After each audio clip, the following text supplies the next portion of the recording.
नमस्कार, स्वागत है आपका। मैं हूं आपके साथ लोकेंद्र त्यागी। महाराष्ट्र की राजनीति इस समय एक ऐसे मोड़ पर खड़ी है जहां भविष्य की धुंध गहरी होती जा रही है।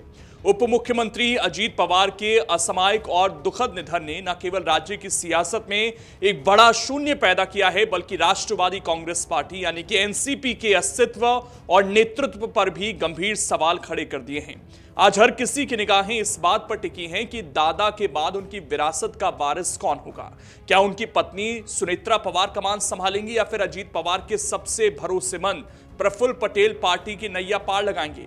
अजीत पवार के निधन के बाद एनसीपी के भीतर नेतृत्व को लेकर चर्चाएं बहुत तेज हैं। पार्टी के एक बड़े धड़े का मानना है कि इस कठिन समय में कार्यकर्ताओं को एकजुट रखने के लिए परिवार का चेहरा होना जरूरी है। इसी वजह से राज्यसभा सांसद सुनेत्रा पवार का नाम सबसे आगे चल रहा है। कई वरिष्ठ नेताओं और विधायकों ने सुझाव दिया है कि उन्हें विधायक दल का नेता और पार्टी अध्यक्ष बनाया जाना चाहिए। यहां तक कि उन्हें कैबिनेट में शामिल कर उप मुख्यमंत्री बनाने की भी मांग जोर पकड़ रही है।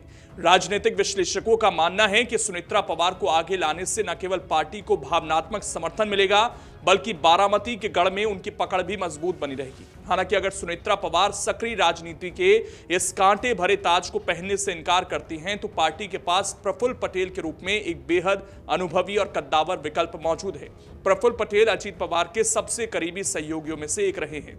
उन्हें एक कुशल रणनीतिकार और संकट मोचक माना जाता है। यूपीए सरकार में नागरिक उड्डयन मंत्री के रूप में उनके अनुभव और दिल्ली की राजनीति में उनकी गहरी पहट उन्हें इस पद के लिए सबसे उपयुक्त बनाती है। जब एनसीपी में विभाजन हुआ था, तब चुनाव आयोग और कानूनी पहलुओं को संभालने में पटेल की भूमिका निर्णायक बताई जाती है। वो ऐसे नेता हैं जो शरद पवार के हर राजनीतिक दांव का जवाब देने में क्षमता रखते हैं। नेतृत्व के साथ साथ मंत्रालयों के बंटवारे को लेकर भी पेच फंसा हुआ है। अजीत पवार के पास वित्त, योजना और खेल जैसे महत्वपूर्ण विभाग थे। एनसीपी सूत्रों के मुताबिक पार्टी जल्द ही मुख्यमंत्री देवेंद्र फडणवीस को पत्र सौंपकर इन विभागों को अपने पास बनाए रखने की मांग कर सकती है। कयास लगाए जा रहे हैं कि वित्त जैसा महत्वपूर्ण पोर्टफोलियो किसी वरिष्ठ मंत्री को दिया जा सकता है, जबकि सुनेत्रा पवार के लिए डिप्टी सीएम पद की पैरवी की जा रही है। इस पूरे घटनाक्रम के बीच शरद पवार की भूमिका भी बेहद महत्वपूर्ण हो गई है। अजीत पवार के निधन के बाद दोनों गुटों के विलय की चर्चाएं फिर से शुरू हो गई हैं। शरद पवार जो परिवार के सबसे बड़े सदस्य हैं, इस संकट की घड़ी में पूरे कुनबे को एक करने के लिए आगे आ सकते हैं। महाराष्ट्र की जनता भी ये देख रही है, क्या ये दुखद मोड़ पवार परिवार की कड़वाहट को खत्म कर उन्हें एक बार फिर से साथ लाएगा। वहीं चर्चा अजीत पवार के बेटों की भी है। पार्थ पवार, अजीत दादा के बड़े बेटे, जिन्हें उनके संभावित उत्तराधिकारी के तौर पर देखा जा रहा है।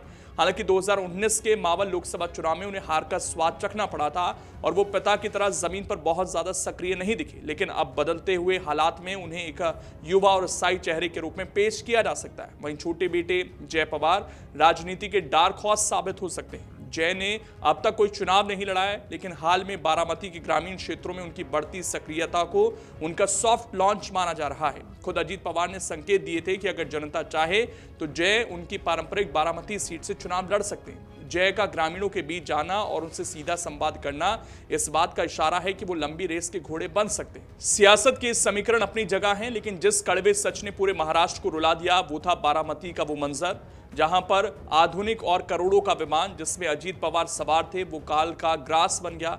सुबह की उस धुंध के बीच हुए इस विमान हादसे ने एक झटके में महाराष्ट्र का सबसे ताकतवर पावर सेंटर अजीत पवार को हमसे छीन लिया। 67 वर्ष की उम्र में अजीत पवार का इस तरह जाना राजनीति में एक बड़ा शून्य पैदा कर गया है। बाकी आपको क्या लगता है, अजीत दा का अगला उत्तराधिकारी कौन होना चाहिए? कमेंट कर जरूर बताएं। अगर आप ये वीडियो YouTube पर देख रहे हैं तो हमारे चैनल को सब्सक्राइब कर बेल आइकन दबाएं और Facebook पर देख रहे हैं तो हमारे पेज को लाइक करें।